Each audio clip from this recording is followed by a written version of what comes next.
নেতৃত্ব দেয়া আর নেতা হওয়া আসলে অনেক কষ্টের কাজ। আপনি সকলের মন রক্ষা করতে পারবেন না।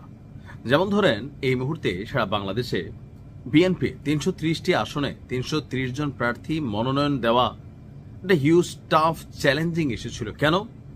সবাই চাচ্ছিল, মানে যারা স্থানীয় পর্যায়ে আছেন, যে আমি ভাই এমপির টিকিটটা পাবো, দলের জন্য এটা করছি ওইটা করছি, কিন্তু একটা এলাকাতে এমপি একজনই হবে।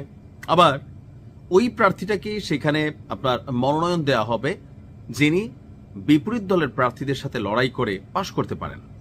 তবে যেহেতু বাংলাদেশে জোটের রাজনীতি আছে, এই জোটের জন্য মাঝে মাঝে নিজের দলের নেতাকর্মীদেরকে কুরবানি দিয়ে দিতে হয়। বিষয়টা অনেকটা প্যাথেটিক। তবে আমার মনে হয়, এখন দেখেন আমি এত বড় কিছু বুঝি না, তবে এতটুকু বুঝি যে দলটার জন্য যে খাটছে তারে ওই দল থেকে ভোট দেওয়া উচিত। কারণ কিছু ক্যারেক্টার আছে, এরা তো ওয়ান ম্যান শো, এদের আসলে ওই লেভেলের জনপ্রিয়তা নাই বা ভোট নাই যে জোটে হয়তো তারা ঢুকছে, ওয়ান ম্যান একটা দল বা সামহাও। তো তাদেরকে সাথে রাখার জন্য যখন নিজের দলের নেতাকর্মীরা কুরবানিতে পড়ে, স্বাভাবিকভাবে দলের মধ্যে অসন্তোষ অথবা লোকালি সেখানে ভিন্ন কিছু ঘটতে পারে। কথা বলছি ভিপি নুরুল হক নূরের জন্য বিএনপি। আর যেহেতু তারেক রহমান দেশে আছেন, নিশ্চয়ই তিনি জানেন অথবা শুনেছেন অথবা সিদ্ধান্তের মধ্যে তিনি উপস্থিত ছিলেন কিনা জানি না, যে নুরুর পক্ষে কাজ না করায় বিএনপির যে প্রার্থী এই মুহূর্তে জোটের প্রার্থীকে নুরু পটুয়াখালী ৩ আসন থেকে। সো বিএনপির জন্য এই সিটটা দরকার, আর তারা জোট করার খাতিরে ভিপি নুরুল হক নূরকে মনে করছে সেই এলাকাতে অনেক জনপ্রিয়। তো তার চেয়ে কি জনপ্রিয় প্রার্থী ছিল না জানি না, তবে তা না থাকলেও নুরুল হক নূরই পাইছে।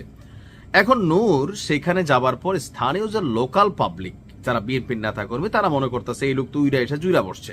এমনকি বিভিন্ন সময় বিএনপি নিয়ে অনেক ধরনের বক্তব্য দিচ্ছে। সো আপনি লাগাই দিলেন আইসা এটা গাছের মধ্যে ছালটা দিনে দিনে লাগিয়ে যাবে, বিষয়টা তা না।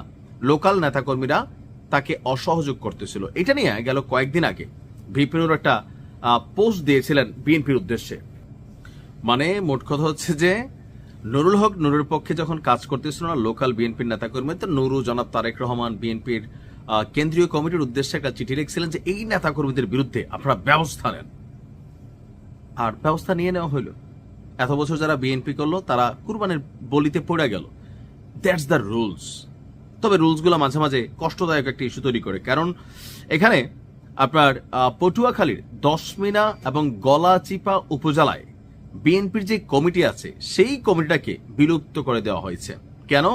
কারণ তারা বিএনপির জোটের প্রার্থী নুরুল হক নূরের পক্ষে কাজ করছিল না।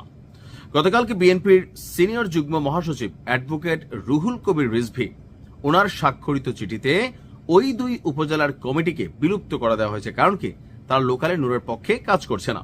পটুয়াখালী জেলা বিএনপির সভাপতি স্নেহাংশু সরকার এবং সাধারণ সম্পাদক অ্যাডভোকেট মুজিবুর রহমান টোটনের বরাবর কমিটি বিলুপ্তির যে চিঠিটা আছে সেটা পাঠানো হয়েছে।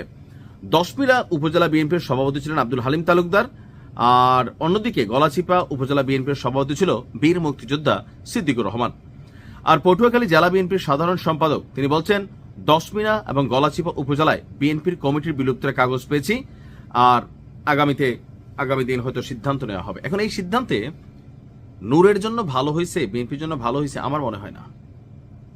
আমার মনে হয় না যে মাঝে মাঝে মনে হয় আর কি, দেখেন রাজনীতি এত ভালো বুঝি না, তবে এটা মনে হয় যে আমার উপর কিছু চাপাই দেওয়ার সুযোগ নেই।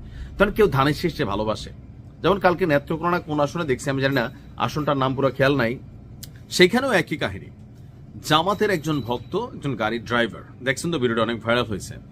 তো সেই আসনে দাঁড়িপাল্লা যায় নাই, অর্থাৎ জামাত যে জোটগুলা করছে লাইক শাপলা কলি আরো বিভিন্ন দলের সাথে, তো জোটের কোনো প্রার্থী সেখানে দেওয়া হয়েছে। আর ওই লোকটা মানতেই পারতেছিল না যে আমার এলাকাতে ভোট হবে, এত বছর পরে আমি দাঁড়িপাল্লায় ভোটটা দিতে পারবো না। কারণ এখানে তো দাঁড়িপাল্লার মার্কাই ঢুকে নাই, অন্য দল থেকে যারা নির্বাচন করতেছে তারা তাদের মার্কা নির্বাচন করবে। তো স্বাভাবিকভাবে নুরুল হক নূর যেখানে যাচ্ছেন, কেউ ধানের শীর্ষে ভালোবাসছে শহীদ প্রেসিডেন্ট জিয়াউর রহমান রে, বেগম খালেদা জিয়ারে, তারেক রহমানকে বা দলটির আদর্শকে, কিন্তু নূরের দল আদর্শ তো টোটালি আলাদা। তো সেখানে যখন নূরকে আইনা প্রার্থী করে দেওয়া হলো, লোকালি সাধারণ নেতাকর্মী যারা আছে তাদের মধ্যে প্রতিবাদ তৈরি হয়েছে। এখন এই প্রতিবাদকে বাড়তে দেওয়ার সুযোগ নাই। কেন? নির্বাচনে আপনাকে জিতে আসতে হবে। দল ওই প্রার্থীর উপরেই ডিপেন্ডেবল হয় যে সেখানে ভোট পাবে, বিপরীত প্রার্থীদের সাথে লড়াই করতে পারবে। তবে এরকম কমিটি বিলুপ্তিতে আমার মনে হয় নেগেটিভ একটা ইফেক্ট পড়বে ওই আসলে জামাতের প্রার্থী আসলে শক্তিশালী কে আছে আমি জানি না।